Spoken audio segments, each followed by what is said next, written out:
Welcome to IFA Performance. Now, did you read the caption? Does Mike sound familiar to you?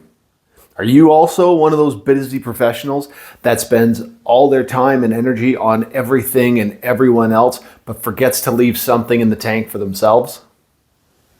If so, then this video is for you. This video has been adapted from a webinar that I did with Strut Athletics on how to identify and overcome obstacles. Obstacles that maybe we can find in our lives or potentially even create ourselves. This series is meant to be educational and adaptable. So you may have to pause the videos once in a while to take some notes, have some reflection, or potentially even have some difficult conversations with yourself. At the end of each video, we're going to help you create simple and effective strategies for how to overcome each of those obstacles. If you're ready to start believing in yourself, push some fear aside, then you're in the right place. Let's jump in.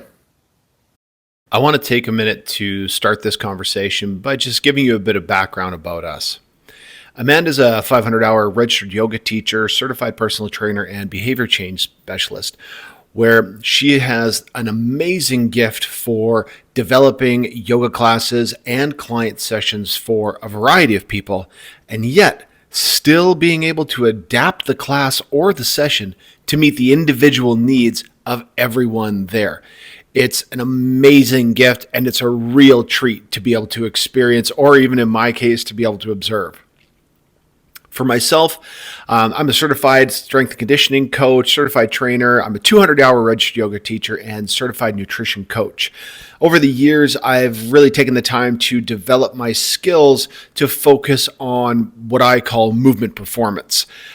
This allows me to help identify the most urgent physical limitation that is getting in the way of people's goals and helping them to overcome it.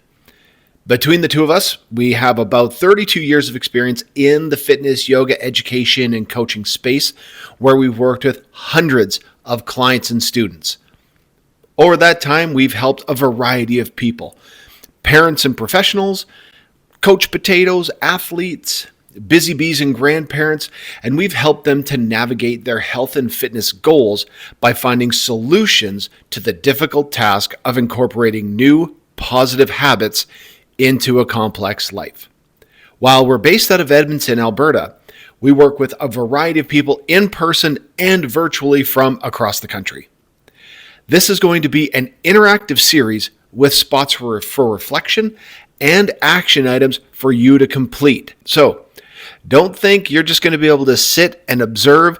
I want you to be able to engage in this process because this is structured for you. So with that being said, enough about us. Time to start talking about you. The first thing I'd like you to do is take a moment and consider why you clicked on this video. What are you hoping to take away from it? What are the tools and solutions that you think you might be looking for?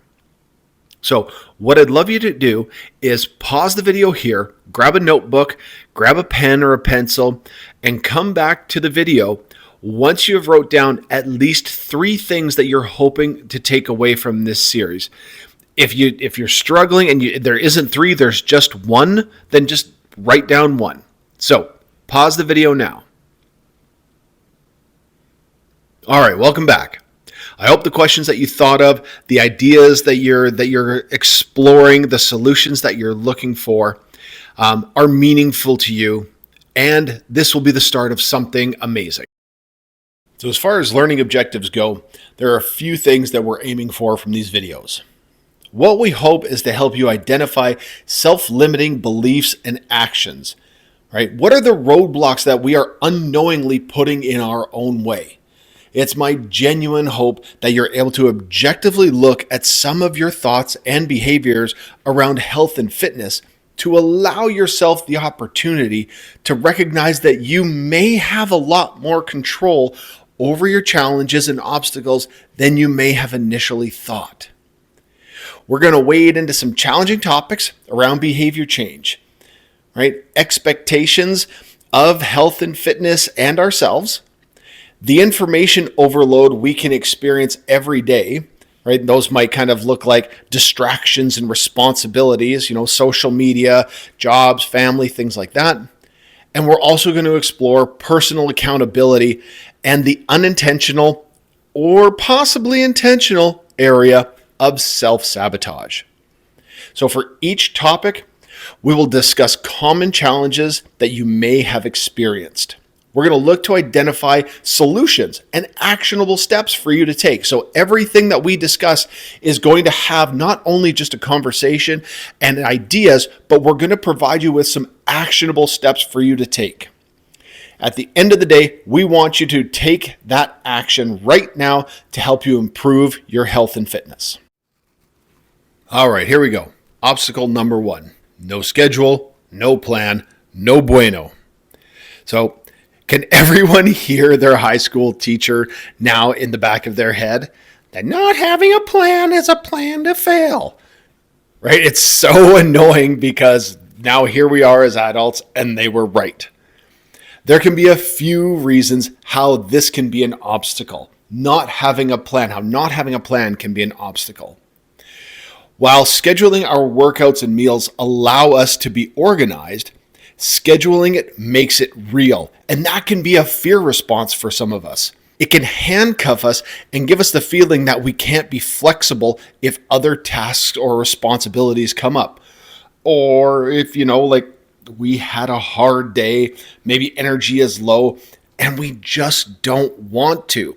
That's really at the end of the day, that's the whole idea, is that you schedule it to make sure you do it, but the idea of being that committed can be a fearful thing for some of us. So scheduling our fitness and nutrition may also increase that fear. Most of us might be able to say that we would be open to go skydiving or something like that if a friend asked us, just on a whim. But when it's actually time to pick a day and do it, a lot of us would likely back out and make excuses about why we couldn't go. I know I have literally done this. We might be super brave in the moment, or even just the idea of it. We take a moment to imagine what it might be like, and we think, that might not be so bad. I could totally do that. And so we can be brave and strong when it's all hypothetical.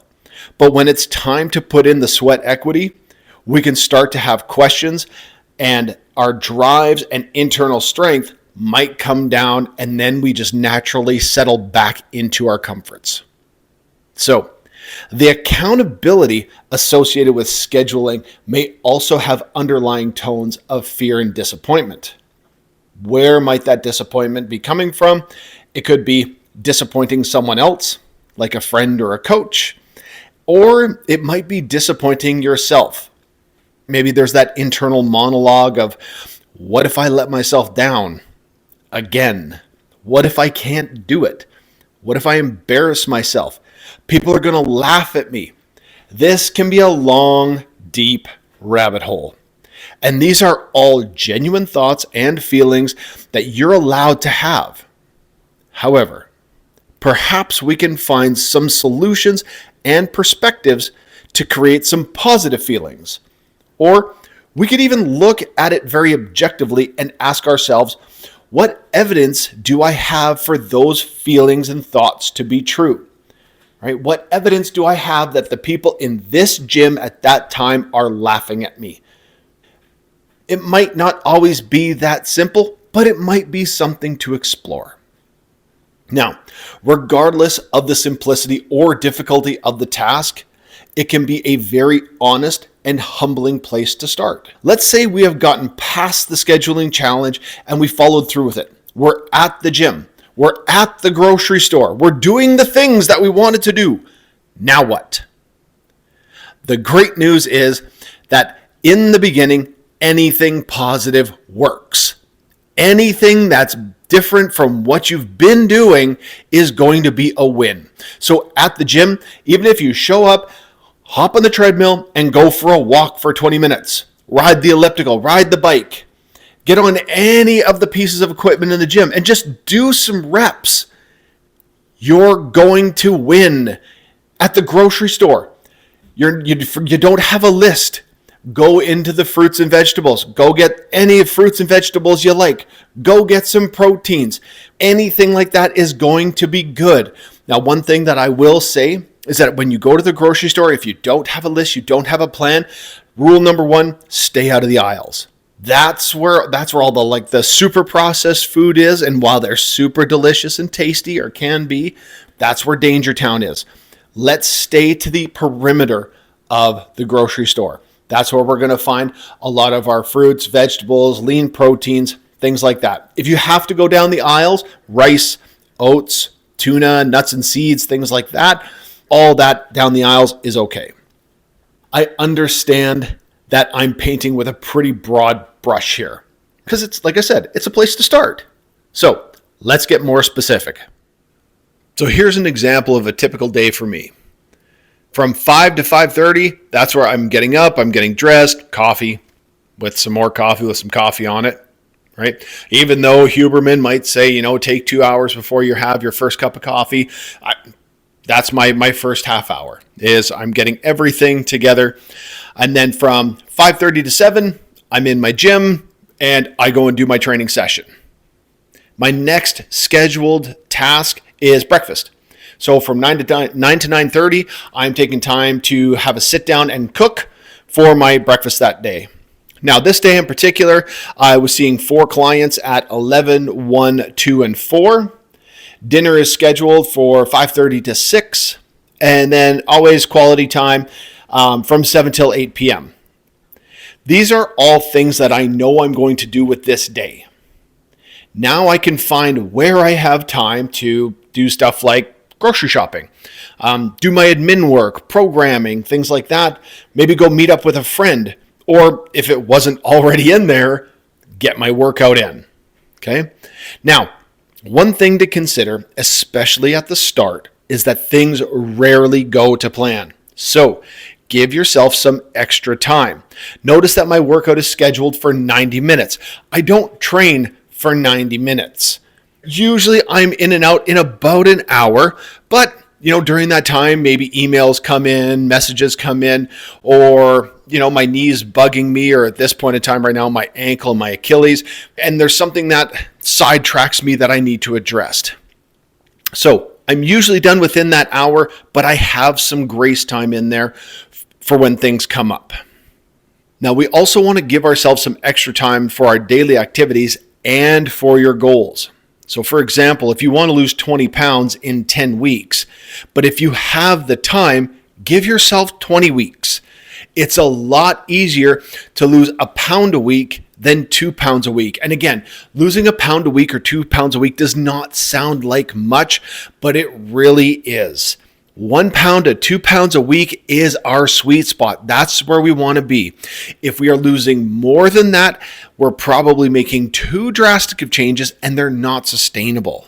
On the same idea as for your workouts, give yourself an hour to exercise, but if you only get 30 minutes, great. Like if stuff comes up and you don't have that flex time, you need to cut that workout early, that is totally fine. Because 30 minutes of a workout is 30 minutes more than if you would have skipped it. Once you've started to settle into your routine, what you're going to notice is that you're going to have an understanding of what your everyday ins and outs are going to be of the workout, and you're going to be able to start to tighten things up. You're going to notice that you regularly don't have things that come up during your workout time or breakfast time or something like that. So therefore, you can start to narrow down that time frame and be more consistent. Before we move on to the action item, I want you to pause the video here and write down your day tomorrow. Even if it's a random super busy day or a super chill day, I want you to write down everything with time frames that you need to do tomorrow.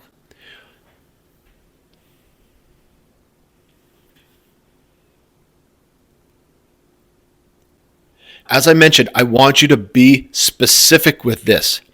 So don't just say you're going to work from 8 till 4. I want you to be specific within that time frame. If you have a meeting from 10 to 11, write it in there, meeting from 10 to 11. I'm going to answer emails from 9 to 9:30. I have lunch from 12:30 to 1:30. Write those things in and be specific with your actions throughout the day. This is going to help you to keep organized. Here we are, solution number 1. So first things first, let's have some guidelines. For exercise, what you're looking for is a minimum of 150 minutes a week of moderate intensity exercise. What moderate intensity exercise means is something where as you're doing any movement, whatever that exercise is, whether that's riding a bike, going for a walk, taking a class, is something where we're not out of breath. We should still be able to do the activity, whatever that looks like, and still be in control of our breathing. 150 minutes. We can do some math. That can be 30 minutes, 5 times a week. 5 times 30 is 150. Or that could be 3 50-minute bouts. Again, 3 times 50, still 150. At the end of the day, it all adds up. Now, what if you can't get 30 minutes in a row? You don't have 30 minutes available in your day. You're busy with work, you're a new parent, you just moved, something like that. We don't have a 30-minute block of time. What about 10 minutes? If you do 10-minute walks 3 times a day, that equals up to that same 30-minute total. It's all cumulative. If we are busy, we have challenges, how do we find the time? And it seems really, really simple, and it may not be realistic, but it is. Plan ahead a bit. What I mean by plan ahead is make a list the day before of all the things you have to do in your day. And be specific. What I want you to do is take about 10 or 20 minutes and write down how you will spend your time for the day. For every hour, how much time are you going to spend doing the tasks? This is going to help you identify where you have time. Here we go. Action item number 1. So looking at your day tomorrow, when do you have time to do the thing that you want to do? Do you want to make time to cook, eat better, grocery shop? Do you want to exercise? What is it that you want to do? Where do you have time for it tomorrow? And now book that in your calendar if you haven't already. Now, one thing that I would like you to do when you book these appointments is that these are non-negotiable appointments with yourself.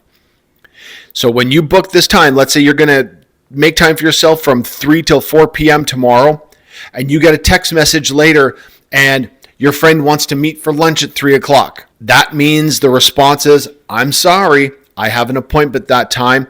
Can we do 4:30? Can we do 12 o'clock? Ask for a different time. This time is for you. This is a non-negotiable appointment with yourself. Now, if you're uncertain about things that may come up tomorrow, take some control. What I mean by that is that if you're waiting to hear back about an appointment or you're waiting to hear back about that lunch with your friend at 3 o'clock and you haven't heard from them, call them, message them, email, find out, take control. Don't wait for them and allow them to control it. This is your time. You're the one who's in control of your day. Take control of it. One of the other things that we can do is decide today what we are going to be having for dinner tomorrow. When we do this, I don't want you to think about this with your gut. I don't want you to think about this with your taste buds about what would be delicious. What I want you to do is go have a look at what you have in the fridge, what you have in a pantry, and make those choices now. Now, if you're missing some things that you need from the grocery store, then again, you know when you have time tomorrow to go get them. But what I want you to do is make those decisions now. Okay? Those choices can be made later on tonight, but they will be done sometime today. You're not waiting till 3 o'clock tomorrow afternoon to decide what to have for dinner. If you think about the example that I had set up was quality time for 7 to 8 p.m., sometimes that's what our quality time is deciding what we're going to do the next day for dinner, for lunch, or activities, or things like that. Having that conversation with your partner can be part of that quality time. So if you haven't already, open up your planner, get your notebook, that you wrote down tomorrow, schedule in, and find your spot. So again, whether that's time to cook, get groceries, exercise, whatever that is, go. That's video number 1. How do you organize your day, organize your calendar so that you can make sure you make time for the things that are important to you? Did you find that you maybe have more time than you thought you did? Do you have your next workout planned in your schedule? Did you make some time to go grocery shopping and do some cooking? Remember, this is part 1 of 5 of a 5-part series. Video number 2 is going to be about managing expectations. If we can manage expectations, you'll never need to be motivated a day in your life.